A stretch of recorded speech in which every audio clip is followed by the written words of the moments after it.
зохиолч Стенүн хувь заяаны эргүүлэг 2 дугаар бүлгийн 21-р хэсэг төвдийн өндөрлөг Хүүхнүүрийн баруун хойд зүгт орших Гүбүм хийд.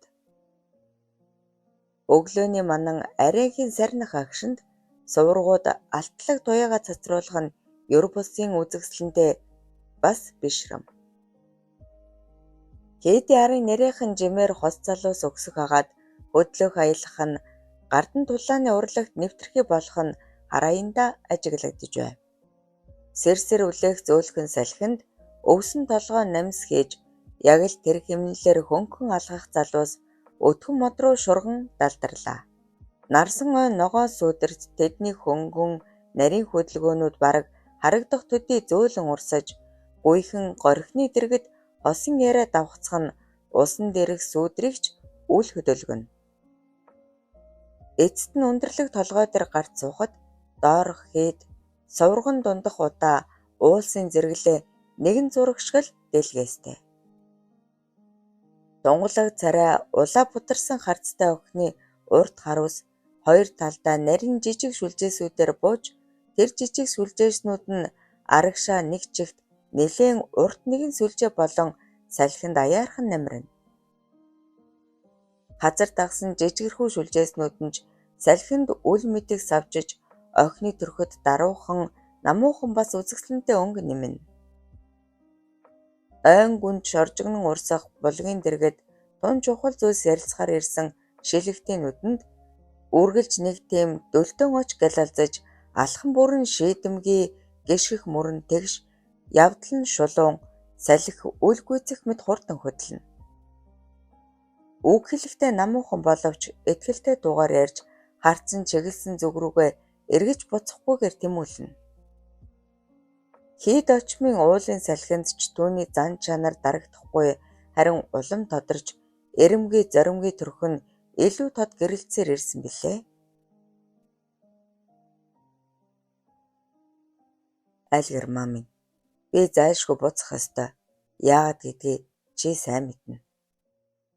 Тийм ээ, мэднэ. Ингэж сална гэдгийг ч төсөөлж байсан.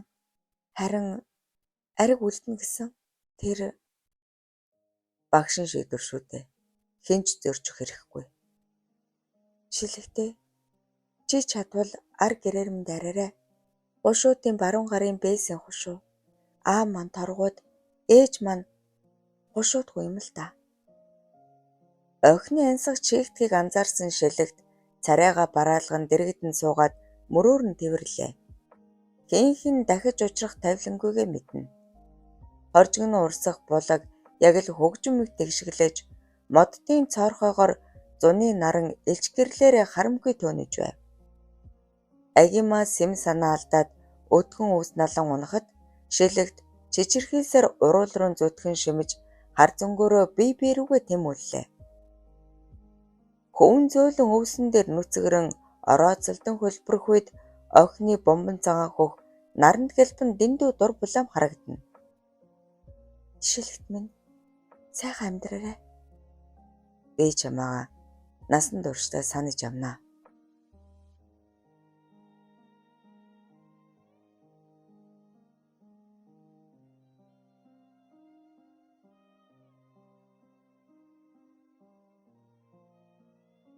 Хэмээх зөөлхөн гиншэн жигэтхэн дуурслаа. Онгон тогшин байгалийн цэцэг зулсан хэвсэн дээр эрэмийн цэнгэлд ийн хөл тавьсан залуус салаа замын ирэхээр тун удахгүй хаагцсан одох болно. Гэнтийн өмнөд энгийн иргэд байтугай хил гайлынхан ч ихэд зочирджээ. Хилийн зурвас хуйл зөрчин галт зэвсэг эргэлсэн хятадын тал гэмт этгээд соёлтын байгалыг нэн даруй буцааж өг. Хууль бусаар хил нэвтэрсэн гэж улаарын шаардсан ч бүрэн ирэхэд Монгол улсын тал хүлээн авсангүй. Баруун гарандаа хүн шарх авсан Батминд аль болох түргэн буцахыг хүссэн ч та хоёрыг сайтар шалгах тушаал ирсэн. Эндээ хүлээн гээд хөдөлж өгсөнгүй.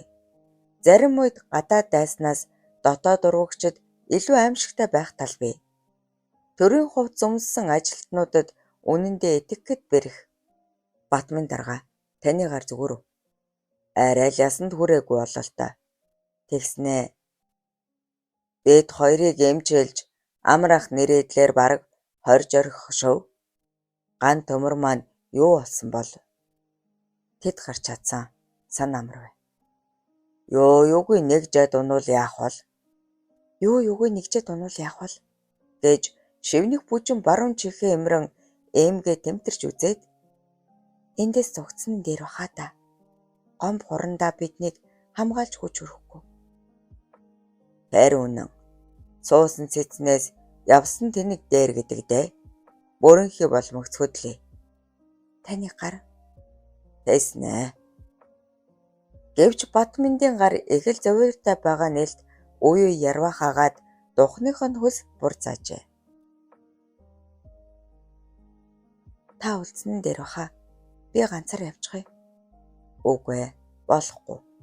Би таныг амиараа хамгаалах тушаалтай. Сайн бодож үзээрэй. Өөр сонголт алга. Нэрэл өөр сонголт алга.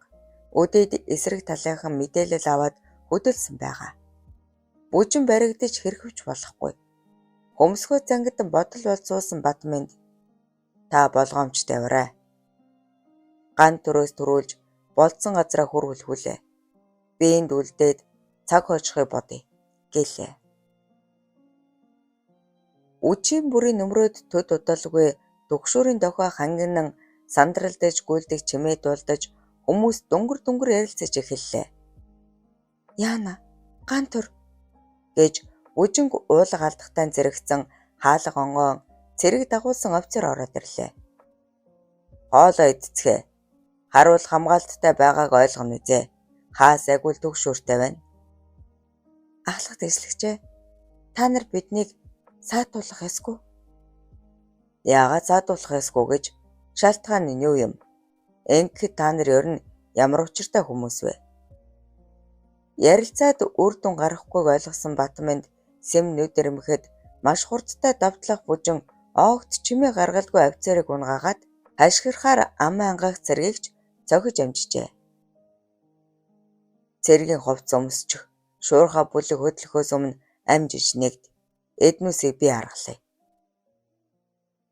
Хувцас олж өмссөн бүжин хархуурдаараа гүйлдэх цэргүүд дунд холилдон төдөлгүй машины твшин дээр суугаад хаашаа ч юм давхин одлоо. Намайг орхиод яваа. Та. Үгүй. Хамт гарна. Мүлхөд бай. Хүнд шаргацсан сүх хуйхыг чирж гударсаар торон доогуур мөлхөж арай чамаа хилийн цаана гарахад эсрэг талд хятадын нэмэлт хүчээрэн бужигнаж эхэллээ. Амжлаа. Одоо тэсгэл үлдлээ. Алив шархахыг ч нүзье.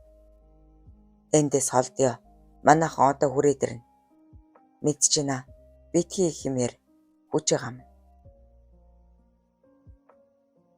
Сүххүйг бүдүүн гуй хаваараа нэг зүүн гарандаа нэг удаа буудуулжээ. Гарны шарх нь гайгүйж гуйных нь тун хүнд харагдаж байв. Шаардлагатай бүх арга хэмжээг авсан ган төр алсаас анивчин тодорсоор ойртож буй машин руу санаа зовнон харснаа. Манайхан мэдсэн бололтой. Гэхдээ тийм ээ. Та зүгт. Би одоо аюулгүй. Зүгт. Сүххүйг өвчнөд тэсвэрлэн шүдээ зуугаад яв гэж төгсөөр байв. Хэдийгээр өөрийн талын цэргүүд ирж байгаач аврагдсан цэрэг биш. Олон жилийн зүтгэлийг оргүй боллож мэднэ. Ган төрд бодох эргэцүүлэх хугацаа байсангүй. Та яв. Би ганцаараа хил зөрчсөн гэж хэлнэ. Батминд бүжин ихч хоёрыг олж уулз. Яв. Сүххүйгийн гарнаас чанга атгаад тест юм шүү. Удахгүй уулзъя. Гэчгээд хятадын талаас зай завсаргүй сүлэн гэрэлтэх прожектороос нуугдан гүйсээр харанхуйд далдарлаа. Гэвч цаашаа гүөх хүсэл төрсөнгүй. Жалга бараатан хэвтээд хилийн зүг тун хянуур ширтэв. Машинад улам ойртсоор яг Сүххүйгийг үлдээсэн газар ирж зогсон. Хүмүүсийн чанга хашгиралдах дуу сонсдож эхэллээ. Ашгүй Сүххүйг маань эмнэлгийн тусламж авч чадах боллоо. Санаа намар зэрэгсэн ган төр мөрөө баллан цааш гүйсэн ч араас нь ахаад л Гэрэл гэлбэн нохоо хуцах сонсдов. Сүх хуйгт идэхээгүй бололтой. Аргагүй. Хэнч байж мэднэ. Ядаж байхад үнэрч нохоо. Энэ том муу шүү. Амсгих завгүй ургашгүй гантүрийн толгойд төмөн бодол эргэлтэнэ. Нохоонд улам ойртож буй бололтой холдоог авах учиртай. Гүүгээд бай. Гэх сонстно. Шуурхай бүлгийн хэдэн хэсэг тасарсан бололтой энд тэнд гэрэл гэлбалзаж тэр дундаас тарсалсан нохоотой хэсэг яг гантүрийн ул мөрөөр оржээ. Сөрөөд тулахад амархан дийлж болохч хурдан буу агссан энэ олон цэргүүдээс бултах амаргүй. Энд байна. Нааш яваарай гэж ойрлох сонстон холбоогоор нэг нэгэндээ мэдгдсэн бололтой бүх гэрэл гантүрийг чиглэлчхэв. Халаасандаа нандинг нь нуусан нэг зүйлийг тэмтэрч үзээд эхний хэсэгтээ тулахаар шийдэн амьсгаа даран хүлээлээ. Хар хургийн шуугиж ирсэн нохойг овоод нь дармагц хоолоорон чичин төр мужруулж орхиод замгаа тажигнуулах 3 цэргэгч унгааж амжав. Араас нь гэрлээ гэлбуусаар тулан ирсэн 69 машин шүрхийдэл торомсолоход халаасаа ахин тэмдрэн нуусан зүйлээ атглаа. Гантөрөө суугаарай гэх хайрт бүжингийнх нь хоолой гайхаж эргэлзэх завдалгүй зүтгэн үсрэн суухад 69 машин чадал мэдэн ээрсээр сугуусран давхин одлоо. 21-р хэсэг төгсөв. Хувь зээний эргүүлэг 2-р бүлгийн 22-р хэсэг. Гомбом хийдийн шөнө сарны завир туяанд сувргууд бүдэг гэрэл цацруулан цавилзана. Хийдийн хашааг арцны үнэрт салхи зөөлөн элбэж хаах холын дэндээс үл мэдэх сонсдох номын уншлах тасралтгүй сонсогдох хагаад ерөн л энэ газар шөнө бүр амьсгаанд хүртэл намдуу нууцлаг болдог. Үүш дэлэг бол тавиарчим насны намблаг боловч хөдөлгөөн бүрт нь олон жилийн дадлага шингэсэн хүн. Царай номын мөр дагсан гүн ухаанаар гэрэлтэж харцсан аливааг нэвт харах шинжтэй. Номын ёсон судрын учрыг мэрэгнээр тайлбарлаж ламнарч залуусч түүнийг ихэд хүндлэх бөгөөд зөвхөн номын хүн гэж ойлгуул дутуу. Гүүш дэлгэний гардан дулааны ур чадвар жад барихт нь хөдөлгөөн нь салхины жим шиг шулуун, сэлэмдүүлэхт нь хинч дөхөх аргагүй хурц дайсантай тулбал нүдэрэмхийн зурд цэгийг нь олжхдаг нэгэн. Шилэгт агима хоёрыг хэн хинээс илүү ойлгож тэдний хоорондын үүссэн холбоог үгээр хэлэлгүй мэдэрсэн нь чухам дэлэг гүүш байв.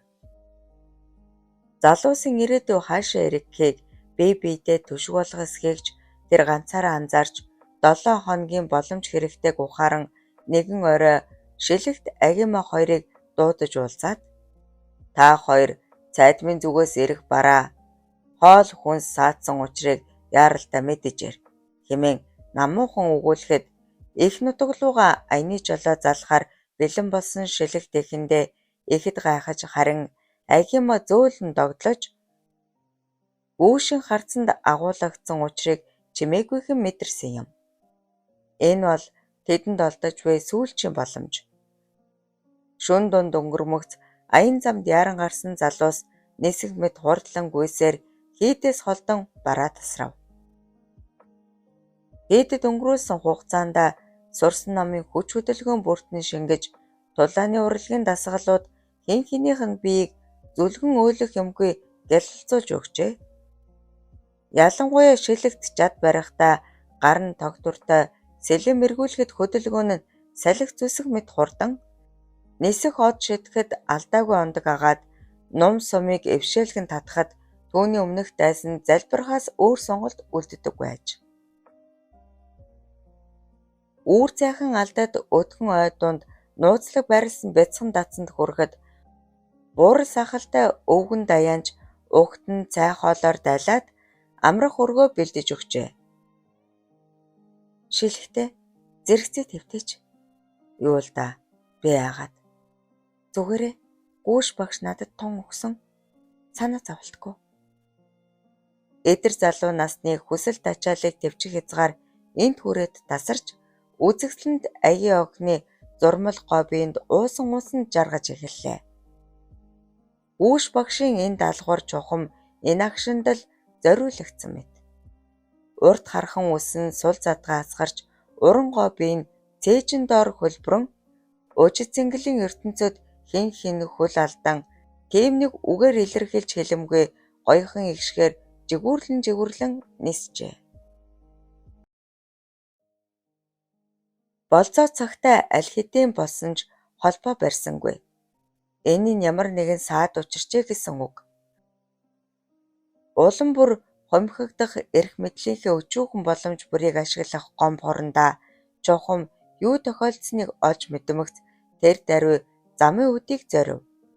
Цөөн тооны ажилтнууд нь хянах зүйл ихтэй тул ганц ламыг дагуулan давтлахсаар болцоод газраа ирэхэд хинч байсангүй. Энэ бол тум муу хэрэг. Олоон жилийн нөр их хөдөлмөр ингээд өрн таран болох нь. Дарга үлээх үе явах уу? Өчигдөр хэл нэвтэрсэн байх учиртай. Гэтэл сураг алга. Өдөд ирчихмэр юм. Ядаж нэгэн. Батмент сүх хуйг хоёр амиараа хамгаалах тушаалтай. Хүчин давтна гэж баймааргүй л юм. Ган төр бас бүжин маань 10 хүнтэйж хаалц тулалдах чадвартай. Эсвэл нэг маань гэмтээд саацсан болов уу? Лама чи энд үлд би явъя. 2 цаг тутамд хол баварна. Алив цагаа тааруулъя. Гомб хурандааг тоос татуулан давхиж одоход нар баруунаа ташин бүрийнхээ болж байв. 50 улсын хятадуудыг барьсан. Баянтай холбоо тогтоосон их газрын хятадууд ч хяналтанд байгаа. Өөр хэн мэдэж саад болох үлээ. Төвдүүд эсвэл манжийн үлдэгдлүүд өв. Аль альных нь хүчин сул. Эсвэл дотоодын эргэтэн даргатнууд өв. Жолоогоо тасаадхан хөмхийгээ зугаад бодол давтах гомб хурандаа хэрхэн яах ухаанаа олохгүй сандран бачимджээ. Өөдөөс зөрөн өнгөрөх машин болгоныг анхааралтай ажиглавч сэжигтэй зүйл алга. Гэтэл зүүн гар талд нь гэрэл гэлбах шиг болов.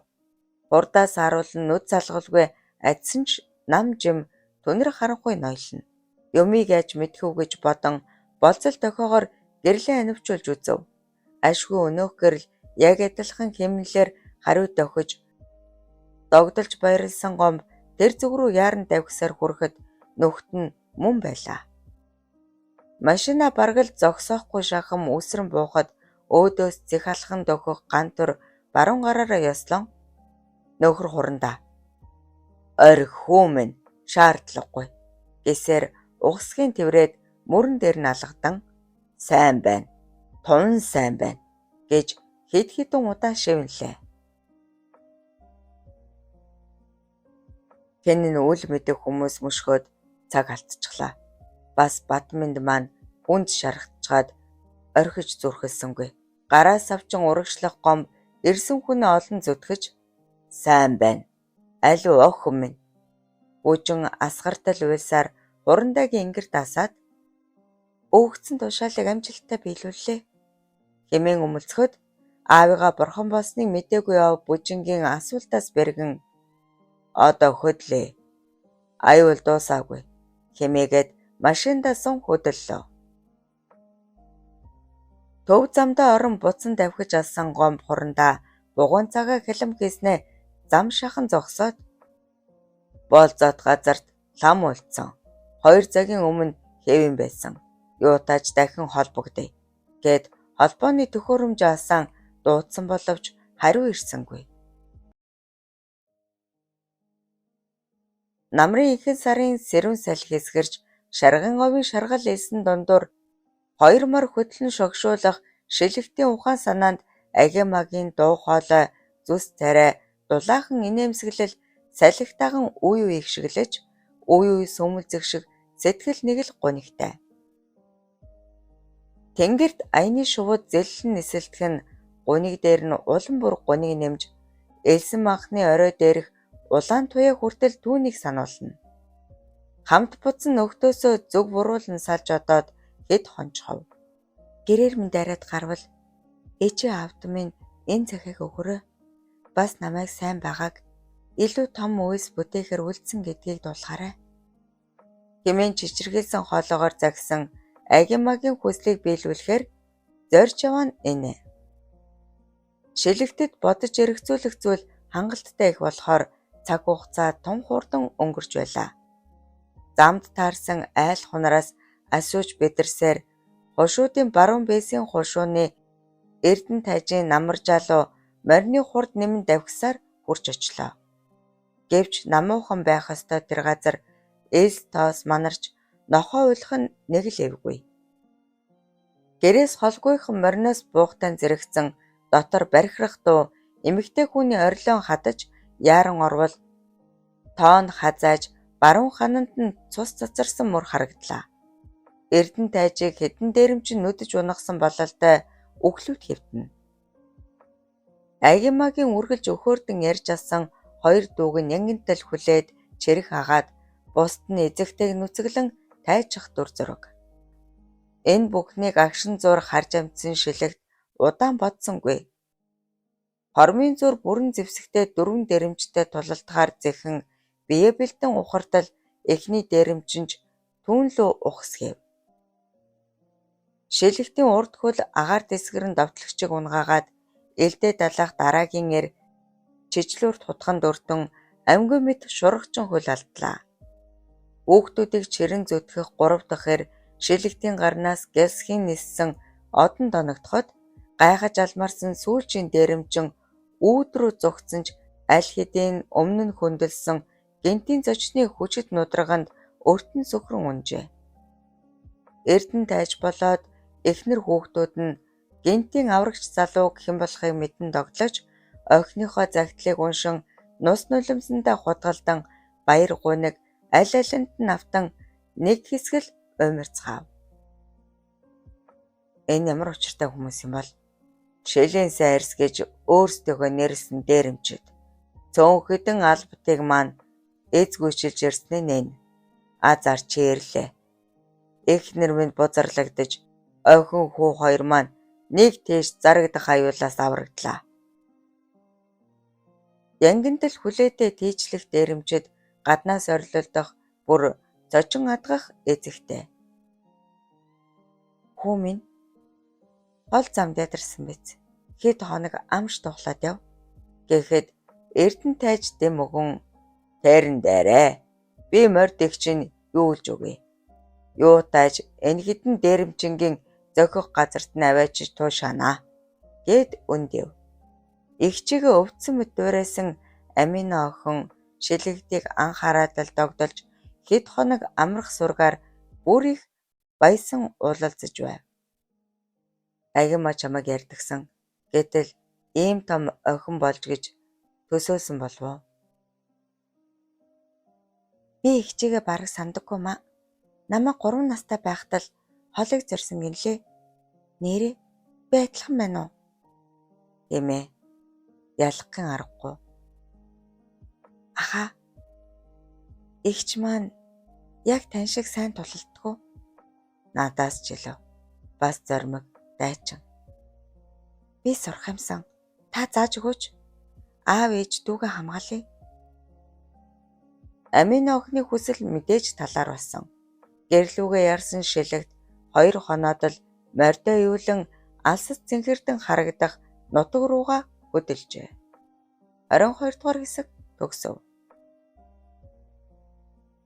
Хувь заяаны эргүүлэг 2 дугаар бүлгийн 23 дугаар хэсэг.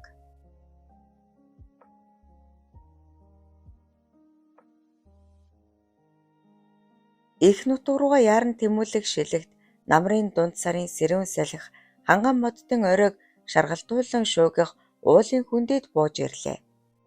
Хушууны давирхаа хөрсний чиг хүндий салхины танил үнэр цээжийг нь уужруулж олон жил тээсэн санагалцлыг нэгэн зэрэг сэргээн.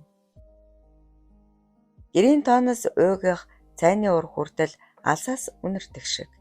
Төрсөн бууцаа хараад л таньж бараан тодрох мужид сэтгэл нь улам догдолж. Ээж минь, аав минь ямархан амьдарч байгаа л доо. Ойхин дүү минь хичнээн өссөн бол гэх бодол зүрх сэтгэлийг нь эзэмдэж байлаа. Гэрийнхээ дэргэд хүрэхэд эсгий засаж байсан ээж нь хүүгээ харуутай санд мэнд босч нүдэн нулимсаар гялтганав. Хангаан хуслууга ханхар өндөр хүүгээ хараатал таньсан нь тэрэ. Хөө минь, шилэгт минь дээ. Ээж нь хүүгээ тэврэхэд танил зөөлөн үнэр дулаахан дууг мэдэрч ансган чихтэд ирэв. Том болсон дүү охин нь ичингүрсэн атлаа баяртай харцаар ширтэн аха хэмээн айдуу зөөлөн дуугаран тэврүүлэхэд шилэгт инээмсэглэн миний дүүчин яасан том болов вэ? Ах нь зөндөө сансан гээд духан дээр нь үнэрлэн үнслээ. Тэр мөчөд гэрийн эсхий үүс хөөгдөн хадаг ноён гарч ирэв. Ган төмөр шиг эрмэг дөрөх эрлэхэг царай эрч хүчтэй атлаа. Хөө минь, аян замдаа сайн явж өрвөө. Түүний дуу намдуу боловч сүртэй хүндтэй. Шилэгт тэр хитгэн үгэнд л эцэг хүний бүх хайр зориг итгэл багтсан болохыг мэдээд цээж нь онгойж амьсгаан давхцав. Гэрийн гадаах өвс салхинд намуухан найгаж хангаа өндөр шинсүүд гэрийн дэргэд урт сүүдрэ унгахад нутаг бүглэрээ түүнийг угтаж баяссан мэт гол гориг хүртэл хариглан шуугиж байлаа. Хон төхөрч зоог бэлдэх зуур хуужилд суусан хадаг ноён аав нь хушуу ноёнтой уулзчаад оройд эргээ дээрээ харин чи маргааш очиж золго гэлээ. Шилэгтэд ноёны аг аргаас явуулсан загтал бий. Тэрхэн зур гумбум хийдэс мордсон мөч дурсагдаж тормон хар нүдэндээ нулимс гэлдгнуулан зогсох агийн магийн шилэгтэй миний төлөө бүү шаналаарай. Бид бүгд зорьсон зоригтой. Тийм болохоор элдвийг бүү бод. Харин дүү агима маань эдүгээ 15 нас хүрсэн. Чи уулзаад мэднэ гэсэн учир бедүүлэг зүйл ярьсныг саналаа. Ноёныг ариг мушилзан инэв хийж зогсноо. Бусдаас зайван холдоод аав намайг ойлгоно. Харин хадан ээж маань л их шаналх бах.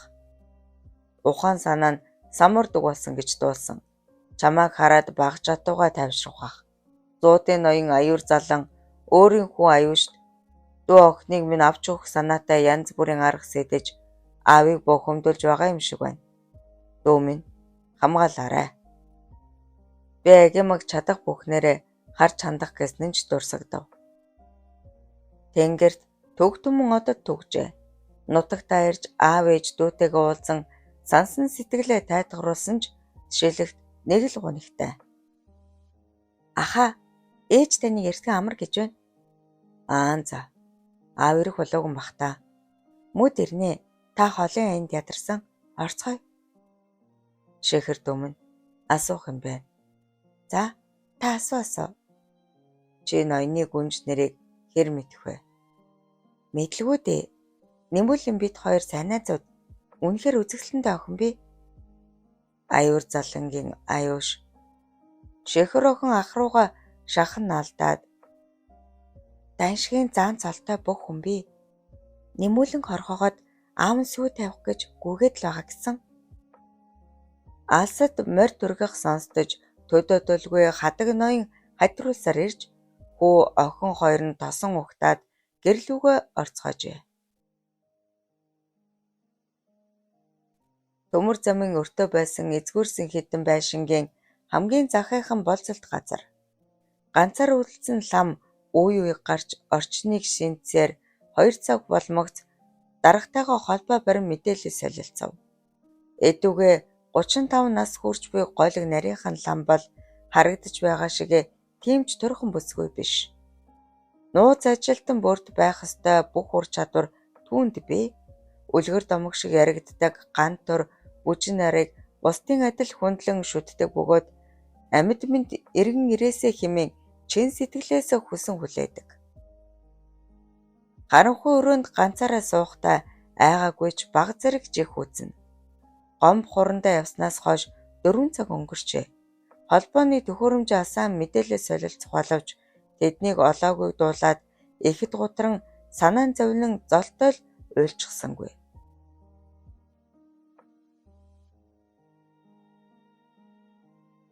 Сэтгэлээ тайлгаруулах санаатай тамхи асан гүнзгий уушглан сорцуудал нэг л сэжигтэй чимээ дуулдан чагнасан боловч дахиж юм дуулдсангүй.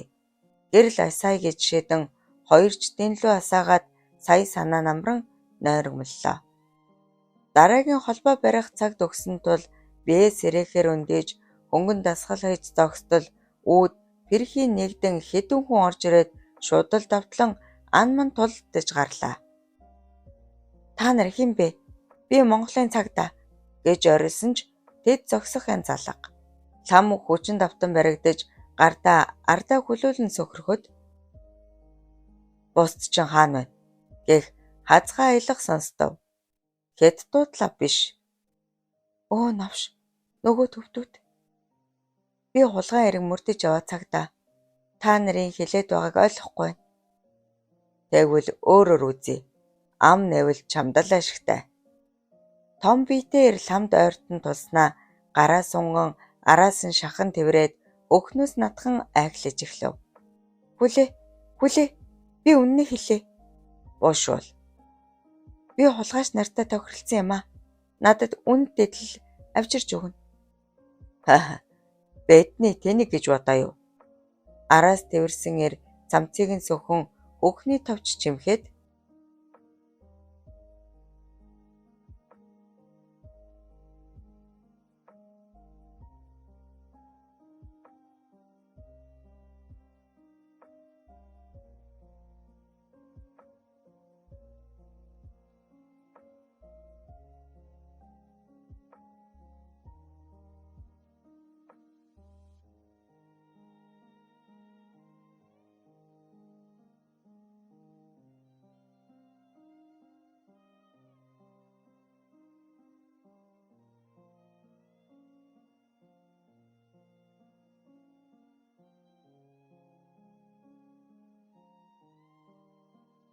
өөрлөө нь юм шидлээ гэж сэтгэн навс хийсэн боловч тийм биш гэдгийг ойлгон хартал үсэн хүлээсэн гантур бүжин хоёр ороод ирчихсэн төвдүүдтэй ан ман тулдж бахан тэрэ. Гөмбүү хэдийн өмнө талд Манжин Баатар морд цэргийн баг горнилзон байрлана. Аамда албарны харьяад энэ анги өдөр шөнөгүй хэд рүү гарсан хүмүүсийг ажиглаж замын хажуу зогсох хуван харуул нь худалдаачин, мөргөлчин тагнуулж ялгалгүй бүртгэнэ. Амбангийн нууц дуршуул ламын хувц өмсөн хийдэж ургалахыг нутгийнхан мэддэгч хинч түүнийг илрүүлж чаддаггүй ажээ. Шилэгтийг нутгаа зорин оцсны дараахан л дэлэг гишүүн датсан дотсон агима. Багшаа, би бэлэн болсон. Хугацаа бага байна гэж хэллээ. Охины харцанд гуниг сүмэлзөвч зоримог төрх нь илүүтэй мэдрэгдэнэ. Дэлэггүйш урагш нэг алхан агимагийн бугуунаас адхаад судсыг нь тэмтэрж их л удав. Царайнд нь таварлаж мэдхийн аргагүй төрөх додрон байснаа үл мэдээг нэмсгэлэн толгойд өгчээ. Тэр өдөртөө л хуаран зорсон дэлэггүйш горон зооны захирагч Иншантай уулзан тунгадан ярилцлаа. Агимаг би 12 настай байхад нь олж асраад мэдих бүхнээ зааж сургасан билээ. Төрсөн охиноос минь өөрцгүй нэгэн. Эрхэм жанжин таны хүслийг би зөвшөөрч байна. Агима маанч танай хүү модо даргад сэтгэл алдарсан. Нэгэнд ийм хувь зохиол бүрдсэн тул алгуурлаад яахав. Захирагч Иншан сэтгэл хангалуун инээд алдаад үүштэй талархлаа. 2 хүүхдийн хормыг яарвчлээ. 3 хоногийн дараа албан ёсоор очиж авна. Гэснээр яриа өндөрлөж дэлэг гүйж хийд рүүгээ буцжээ. Удам угсаа сайтай хазаргоо Монгол охин яагаад манж жанжны хүүдээ хувь заяагаа хол бухар болов? Дэлэг гүйш болоод торгууд ноён эрдэн тайж яагаад энэ бүхнийг хүлээн зөвшөөрөв? Энэ бүхэн нууц хэвээр үлдэж дотн найз алигрын усан нүдлэх нулимсан дор харирын галманахаар Үзэгсэлэнд монголжин агиамаа маань эр нөхөр болох модо даргыг даган хийдээс хөдөлжээ. Ийм хурдан өрнө гэж мэдсэнгүй. Шилэгт мдээгүй нь аз гэмээр юм уу да. Энд байсан бол зөвшөөрөхгүй гэх байсан. Агир минь, бидний зорилго юу вэ те? Хинч хүслээрээ байж чадахгүй. Би ч алхаагүй. Агима шиг ингэж л явна. Тэр цагт чи их Монгол улсын төлөө хичээе дээ. Тэр болтол би дэргэдэж байна. Тохиромжит мөч гарахгүй бол яах гэж чи нэг жил хүлээгээд боц. Тэнд чамд хийх ажил их бий. Шилэгт очисон болохоор санаа минь амарсан. Маань зөвшөөрсөн. Чиний хэдэргэд нэг хоромж бол тухай байхыг хүснэ. Хайрт минь хоёулаа улам бүр тасан шүү дээ. Алгэр аяархан мэгшсээр агрын ингэрт наалтахад уусын манан улам бүр өтгөрөн Комбум хийдийн төм бөмбөн нууцыг нуух гэсэн мэт тархсаар байлаа. 23 дугаар хэсэг төгсөв.